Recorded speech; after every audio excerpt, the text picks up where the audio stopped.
Hi everyone, and welcome to another informative installment of the Visionry Presents. I'm Greg, your host. Thanks for tuning in.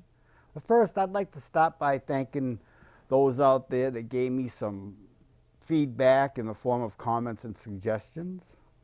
I'm always open to suggestions and trying to make the recommended improvements for a better show. Thank you again. And let me get the specs on. Uh, this topic is something that I just happened to come up with because I've been going through a lot of different things in my life, and this kind of has to do with problem solving, which there were some problems that needed solving. So first of all, let's take a look at what we've got for today's topic. So, as you can see, we'll be discussing rumination, emotional processing, and stress. A few topics that I'm sure most of us are familiar with. Maybe just think for a second and ask yourself, you ever find yourself replaying events over in your head? Maybe it's a conversation you had today, or maybe it's something bad that happened in the past. I'm sure you can think of a few of these incidences. Okay, so let's take a look at why rumination happens and how it affects you. So, rumination, to define, rumination, or brooding as it was called back in the day, is the habit of obsessing over negative events that happened in the past. It involves negative thought patterns that are immersive or repetitive. So you get caught up and your mind starts to spin, and these thoughts are keep going and going and going. You get distracted, and before you know it, there's no solution, and the day is pretty much gone, and you feel like crap. And again, rumination is a huge stress magnifier, and many of us are prone to it at one time or another. Rumination is also associated with many negative effects, both of the mind and the body. And rumination is easy mode to slip into when we're stressed because it begins with our desire to solve problems that plague us. And yes, problems are stressful. When we get into problem solving mode, we end up reasoning with ourselves to relieve our stress, that emotional baggage that we got going on over the issue of the problem. Well, you may you may be thinking exactly, but how is this a bad idea? Well, for those people that don't examine or try to make sense of and learn from their difficulties in their lives, they're destined to repeat them. So it becomes more difficult to let go of the ruminative tendencies when there's no resolution. So let's just take a look and see how this rumination works. All right, how rumination works. Many people don't set out to ruminate over their problems. In fact, most of us want to be happy, and we want to focus on the thoughts that make us happy. The problem comes when something really frustrating, threatening, or insulting happens to us. Something that we may find difficult to accept, and we can't let it go or get it out of our heads. We may be trying to make sense of it in our mind, or we may just be seeking validation that should not have happened to us. But whatever the reason, we can't stop thinking about it. And when we do think about it, we become upset. But the defining aspect of rumination that differentiates it from regular problem solving is that the unproductivity of it. Incessant worry or rumination never solves anything. It just makes the negativity worse. And research has shown that rumination is associated with a variety of negative consequences, including depression, anxiety, post-traumatic stress disorder, more than likely your personal brand, which I've talked about in my PTSD show, if you've seen that. Not quite full-blown PTSD, but when you get these emotional problems that come up in your life, you usually tend to avoid people, places, and things that cause that. The other thing that happens with rumination is binge drinking or binge eating. Of course, to make us feel better, as well as an escape from all those nasty feelings that we have. And at the beginning of the show, I mentioned emotional processing. So let's take a look and see how that differs from rumination. So how does emotional processing do from rumination? Both rumination and emotional processing tend to focus on problems and usually on the emotions surrounded by these problems. So in that case, what distinguishes rumination or dwelling on a problem from the productive emotional processing or searching for a solution? And if we look at the slide over here, we can see that rumination is dwelling on a problem, whereas emotional processing is searching for a solution, the positive side of it. Okay, so let's see.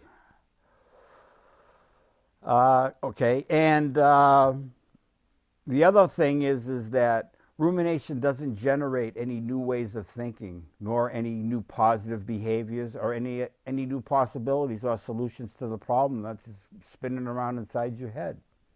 And then again, so you may be asking yourself, well, Greg, if we don't think about our problems, how can we hope to solve them? And then again, how will we learn the necessary skills needed for the positive problem-solving process? Or to avoid any negativity, should we just focus on the positive? This is a very good question to consider. But if that's all we do is focus on the good, don't we sacrifice growth and solution strategies to the problems that we face? If we don't focus on unpleasant situations from time to time? But because the secret lies in finding and knowing the happy midpoint between problem solving and engaging in rumination, which can save us a lot of stress. But many people slip into rumination when they're trying to process their emotions. They become stuck in negative patterns of replaying past hurts without moving forward towards solutions or feelings of resolution. Ruminative thinkers go over the same information repeatedly without change and stay in a negative mindset. In a word of caution here, rumination can be contagious.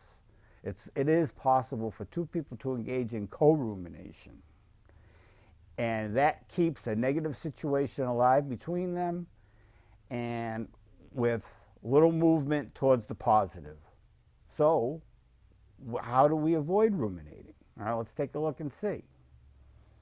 What can you do to avoid the pitfalls of rumination? Firstly, it's recognizing rumination in yourself. Watching for thought patterns that involve pessimism or focusing on the negative of the issue. Every issue has a good point and a bad point, no matter how you look at it, because you can't have one without the other. So if you take the time and the effort to look, you can definitely find something good about that issue. And also, you have to be watching out for and recognizing cognitive distortions, things like jumping to conclusions, all or nothing thinking, or catastrophizing, blowing the whole situation way out of proportion, and then everything just doesn't work out very well. Now, emotional processing may start out this way, but it leads to acceptance and release of negative emotions and as well as solution, while rumination keeps you stuck in the problem. Now, I want to talk about on a little bit of a personal note here, things that have been going on with me that I've come to find in some of my problem-solving experiences over the past few weeks, especially when it involves the more intimate relationships that we form with others. Having a partner that you can effectively communicate with. Now, when I talk about effective communication, I mean it includes listening to the other person's point of view and trying to see things from their perspective. And one of the issues here is that everybody's perspective is different, no matter what, because all our experiences are different to any given situation, so we always see things in a different light. But if you take the time to look at the point of view of the other person that's involved in the problem or situation or whatever it is, you can find some kind of a happy ground. Basically, listening to the other person's point of view and trying to see things from their perspective is like walking in their shoes to grasp how that they really feel. And then you're able to devise an action plan towards a mutually agreeable solution. This can and does make the process easier and more enjoyable. And I'd like to give a big shout out to my bestie BDL. You know who you are. Thanks for working with me to experience the joys and benefits of our mutual cooperation during problem solving, as well as using the effective communication skills we have learned together, and to try to keep them in practice as needed. And also, I'd like to say thank you for sharing in the beauty of our mutual agreements that we've come to realize by working together. And for those times, excuse me, when we need to go it alone, which is more times than often, here are some tips that you can use when you need to go it alone. And here are a few ways on how to reduce rumination in yourself. Firstly, try engaging in activities that foster positive thinking. Things like, you could probably get, maybe say if you got a positive affirmation book, you could, read a few things in there about it, maybe do a little gardening, have some plants in your house, talk to your plants. They'll listen to any problem that you need to say. There's a place to get it out. Or maybe you can do some journaling. The other part is we need to let go of what we can't control. We're pretty much all control freaks. We want to be the boss, but unfortunately that's not the case. There's things that are out of our control. We have to recognize that part of it and, let it go or just put it aside for now and deal with it later on when the time is there. Another way is to look at mistakes as learning opportunities. One of the little sayings I like is never a failure, always a lesson. Because if you can't learn from your mistakes, well, you pretty much aren't learning how to live, I guess. Then there's another aspect that you could do here is schedule a worry break. Schedule 20 to 30 minutes a day to worry and make the most of it. Worry the hell out of everything that you possibly can. And to counteract that, at other times of the day, remind yourself that you will have time to contemplate problems later on. And that way there you'll be able to stay and focus on task. Another thing, take an exercise break. Try going for a walk. Because a change of scenery can disrupt our thoughts and give us a new perspective. Practicing mindfulness can help as well. I've spoken about this in some of my other shows.